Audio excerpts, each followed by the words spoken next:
हमारे पूज्य गुरुदेव पहाड़ी बाबा महाराज ने एक घटना सुनाई कि ये बात होगी 1940 के पहले की बात, मैंने 1937-38 की बात समझ। आज कितने साल हो गए? 1940 से पहले की बात। 1940 ही मान लिया जाए तो कितने वर्ष हो गए? 85 वर्ष। तो महाराज जी कहते कि वृंदावन का स्वरूप ही अलग था उस जमाने में। आप सोचो 85 वर्ष पहले कैसा होगा स्वरूप। हम लोगों ने 80-81 में जो स्वरूप देखा है उसमें कितना परिवर्तन हो गया, उस समय क्या होगा। तो बोले खाक चौक में एक संत आए, नई अवस्था थी, 30-32 साल की आयु होगी। अत्यंत सूक्ष्म आहार करते थे, थोड़ी सी सब्जी ले लें, थोड़ा छाछ ले लें, बस हो गया। सप्ताह में एक दिन इतनी सी खिचड़ी लेते थे, एक दिन अन्न लेते थे सप्ताह में, वो भी मुश्किल से 2-3 तोला। और यमुना स्नान करना नित्य, और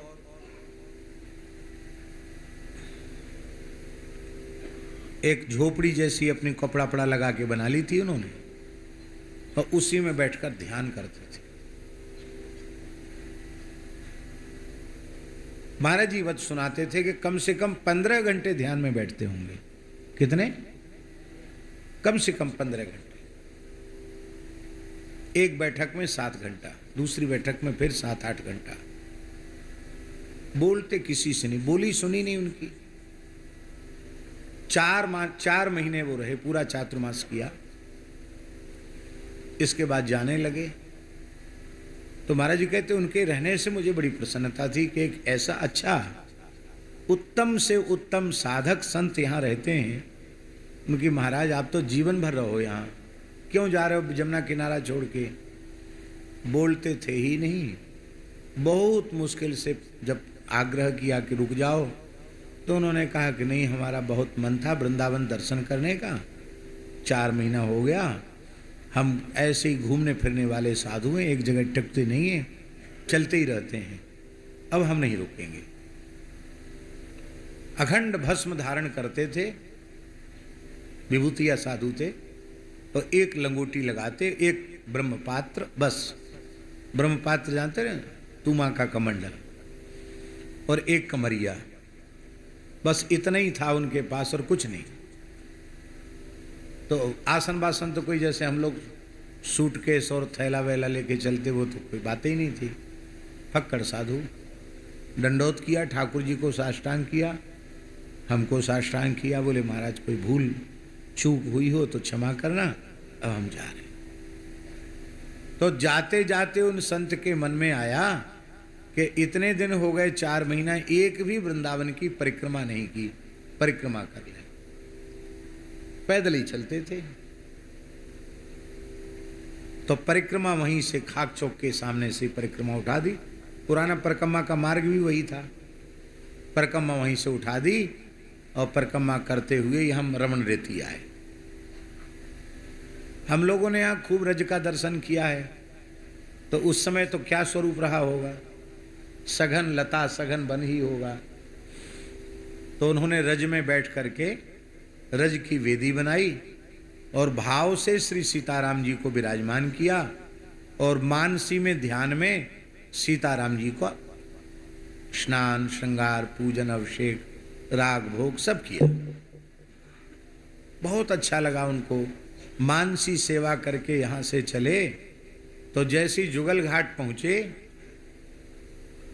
कि एक भिखारी जैसे संत, जिनके मस्तक पर तिलक नहीं, दुबला पतला शरीर और ऐसे फटे पुराने कपड़ा जैसे शरीर पर लपेटे हुए से, जैसे कोई अवधूत हो, पागल हो, ऐसे एक गुदरी थी और कुछ नहीं था। जटा थे उनके, जटा ऐसे बांधे हुए थे। ए बाबा जी इधर आओ, नहीं ए बालक भगवान इधर आओ, उनको बालक भगवान का इधर आओ, हम तुमसे एक बात पूछते हैं, बुरा तो नहीं मानोगे? हमारे पूछो, क्या बात पूछ रहे हो? बोले राम जी जब विश्वामित्र जी के यज्ञ की रक्षा करने गए तो अकेले गए कि कोई संग में गया? बोले हाँ लक्ष्मण जी गए संग में। ब्याह भी अकेले हुआ? बोले सब भाइयों को। लक्ष्मण जी संग में थे कि नहीं? बोले थे। फिर वनवास लीला हुई, लक्ष्मण जी संग में रहे कि नहीं रहे? हाँ रहे। तो बोले फिर किस अपराध में तुमने लक्ष्मण जी की पूजा छोड़ दी, केवल सीताराम जी की पूजा की? लक्ष्मण जी जीव तत्व हैं, गुरु हैं, आचार्य हैं, उनके चरणों में तुमने एक पुष्प भी अर्पित नहीं किया, और यही अपराध न जाने कितने लंबे समय से करते चले आ रहे हो। अरे लखनलाल जी की भी पूजा कर दिया करो। बोले ये ब्रज है, बलदेव तत्व की पूजा के बिना कृष्ण की पूजा संपन्न नहीं होती है। ऐसे ही लक्ष्मण जी की पूजा के बिना राम जी की पूजा पूरी नहीं होती है। और उनके तो जैसे पैर के नीचे की जमीन खिसक गई। वो विचार करने लगे कि अरे मैं मानसी में रमण रीति में बैठकर सेवा कर रहा हूं, और ये फक्कड़ बाबाजी जुगल घाट पर बैठकर मेरी मानसी अंतर राज्य की, अंतर जगत भाव राज्य की मेरी सेवा का दर्शन कर रहे हैं, और देख रहे हैं कि सीताराम जी की पूजा की, लक्ष्मण जी की नहीं की। सोचने लगे। बोले क्या सोच रहे हो?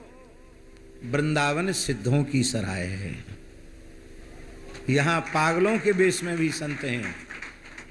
मैं बोलता नहीं तुमसे, पर तुम अपने मन में एक अभाव लेकर यहां से जा रहे थे कि वृंदावन में तो लड्डू कचौड़ी खाने वाले साधु हैं, कोई सिद्ध महात्मा नहीं है।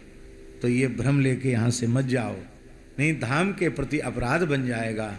धाम में गली गली में सिद्ध हैं, पर वो कहाँ हैं, कैसे हैं, इसको भगवान के अलावा कोई नहीं जानता है। वो इतने प्रभावित हुए कि परिक्रमा करके फिर खाक चौक जहाँ से शुरू की वहाँ तो पहुँच नहीं था, आए और आसन लेके फिर भीतर। तो महाराज बोले बहुत अच्छा किया भाई तुम आ गए। बोले आ नहीं गए, अब कुछ समय यहीं रहेंगे। तो फिर रहे, कई महीने रहे। फिर बोले अब हम बद्रिकाश्रम तरफ जा रहे हैं, हमको घूमने फिरने का अभ्यास है।